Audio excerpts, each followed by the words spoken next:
I have a magic trick, and through that magic trick, I can vanish literally polio in 1 minute. अच्छा, magic का एक उसूल होता है, वो दोबारा नहीं दिखाया जाता, राइट? क्योंकि दोबारा दिखा देंगे तो पोल खुल जाएगी, इसलिए आज भी मैं दोबारा नहीं दिखाऊंगा, एक ही बार दिखाऊंगा। फिर आप बोलेंगे कि यार मैं ढंग से नहीं दिखा, एक बार फिर दिखाओ, तो मैं नहीं मानने वाला बात, right? So you have only one chance to see, right? फिर चाहे उसका वीडियो रिकॉर्डिंग करें या आप अपनी आंखों को खोल कर देखें, लेकिन देखने को एक ही बार मिलने वाला है, राइट? अब देखिए 1955, यहाँ जो है ना 1955 है, इसके अराउंड पोलियो आया था, पोलियो वैक्सीन आया था, सॉरी, पोलियो वैक्सीन का आविष्कार 1955 में हुआ था।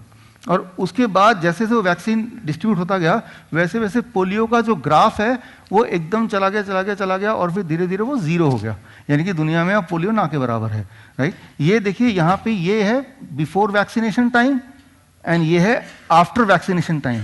ये है वैक्सीन के इन्वेंशन से पहले, ये है वैक्सीन के इन्वेंशन के बाद। तो क्लियरली ये दिख रहा है कि जैसे पोलियो वैक्सीन आया वैसे वैसे दुनिया से पोलियो गायब हो गया, दिख रहा है ना, राइट?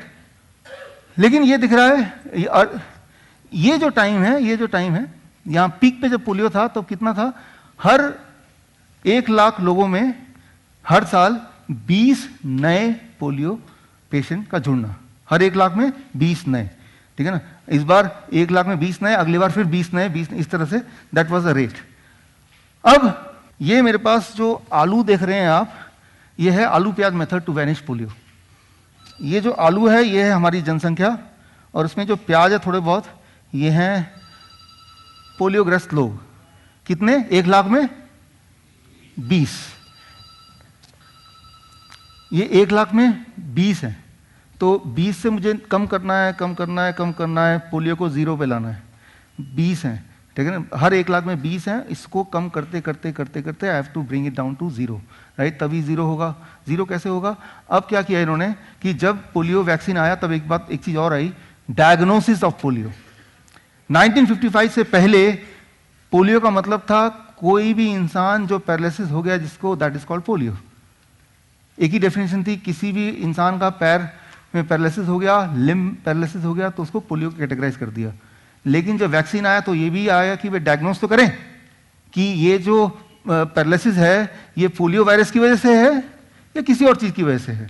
तो the diagnosis came when the vaccine came, try to understand, ठीक है ना? तो डायग्नोसिस कब आया? 1955, एक ही टाइम पे आया दोनों। तो 1955 में डायग्नोसिस आया, पोलियो वैक्सीन लगाया गया, और लगाने के 1 साल बाद देखा कि अब देखते हैं कि क्या पोलियो वाले लोगों की तादाद कम हुई। तो देखा कि बहुत सारे लोग अभी भी हैं जिनको, प्याज जो है ना, ये पैरालिसिस वाले लोग हैं जिनको पोलियो हुआ है। तो कहा लाओ इनको जरा डायग्नोस करके देखते हैं। तो डायग्नोस करके देखा, कहा कि ये जो लोग हैं इनको पैरालिसिस तो है, लेकिन ये पोलियो की वजह से नहीं है, ये इको वायरस की वजह से है, ये कॉक्साकी वायरस की वजह से है, ये मेनिंजाइटिस की वायरस की वजह से है। तो पोलियो वायरस जो था, पोलियो वैक्सीन जो था, वो तो पोलियो वायरस के लिए था ना, तो इनको तो नहीं बचा सकता ना, तो इनको तो पॉपुलेशन हटा दो। It is a paralysis patient but not polio patient, ठीक है ना? तो अच्छा, इनको देखते हैं, या इसको भी डायग्नोस किया गया।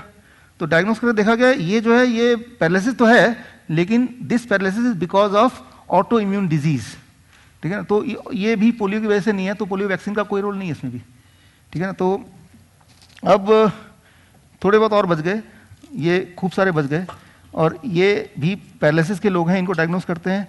तो डायग्नोस करके इनको एक नाम दे दिया कि ये कुछ भी नहीं मिला, तो एक नाम दे दिया नया, that name is AFP, acute flaccid paralysis, कि ये पोलियो के पेशेंट नहीं है, ये एक्यूट फ्लैसिड पैरालिसिस के पेशेंट हैं। तो अब जो लोग हैं ये सारे हेल्दी लोग हैं, तो यानी कि वैक्सीन आया तो पोलियो 0 हो गया। वैक्सीन ने पैरालिसिस को 0 करने का प्रॉमिस नहीं किया, पोलियो को 0 करने का प्रॉमिस कर दिया। आप बोलेंगे ये, अरे भाई ये तो भाई पैरालिसिस के पेशेंट है ना, पोलियो के पेशेंट थोड़ा है। तो दुनिया में पैरालिसिस उतना ही है, सिर्फ नाम बदल दिया गया। Try to understand this, right? अब इसमें से मैं इसको उठाता हूं कि ये जो तादाद है, ये कॉक्स वायरस, आपको एक टेक्निकल नाम बता देंगे, कॉक्साकी वायरस, इको वायरस, मेनिंजाइटिस, बड़े बड़े नाम बता देंगे। तो ये सब वायरस क्या है? ये सारे वायरस एक ग्रुप में आते हैं, जैसे कहते हैं एंटेरो वायरस। कितने हैं टोटल? 88 तरह के एंटेरो वायरस है and one of them is polio. 88 तरह के एंटेरो, एक ही फैमिली के लोग हैं, उनमें से एक का नाम क्या है? पोलियो। तो जब हम वैक्सीन लगाते हैं तो वैक्सीन उन 88 में से एक को प्रोटेक्ट करने के लिए है और बाकी 87 कुछ पता नहीं, राइट? तो हमें लग रहा है कि हम तो प्रोटेक्ट हो गए, लेकिन असलियत क्या है कि जो number of paralysed patient are same. अब बोल रहे हैं कि entero virus is the whole family and polio virus, cox virus, echo virus are the part of the family, right? अब ये कैसे होता है मैं आपको थोड़ा सिंपल लैंग्वेज समझाता हूं। मान लीजिए मैंने आपसे कॉन्ट्रैक्ट ले लिया। कॉन्ट्रैक्ट ये है कि भाई मैं कॉन्ट्रैक्ट दे रहा हूं कि कुत्ते आपको नहीं काटेंगे, ठीक है ना? आप मुझे पैसा दो और कुत्ते नहीं काटेंगे, दैट इज माई गारंटी। फिर एक दिन कुत्ते ने काटा आपको, आपने बोला कि देखो कुत्ते ने काट लिया। मैंने कहा लाओ जरा दिखाओ कुत्ते। नहीं नहीं ये तो बुलडॉग है, बुलडॉग के लिए नहीं बोला था मैंने। नहीं ये तो जर्मन शेफर्ड है, ये नहीं, मैंने कुत्ता बोला था, स्ट्रीट डॉग। तो अल्टीमेटली है कि सारे कुत्तों में जो स्ट्रीट वाला डॉग होगा और हमारे हिसाब से स्ट्रीट डॉग है तो ही मैं मानूंगा उसको। बाकी बुलडॉग काटे, एल्सेसियन काटे, वो मेरा रोल नहीं है। Thank you, thank you.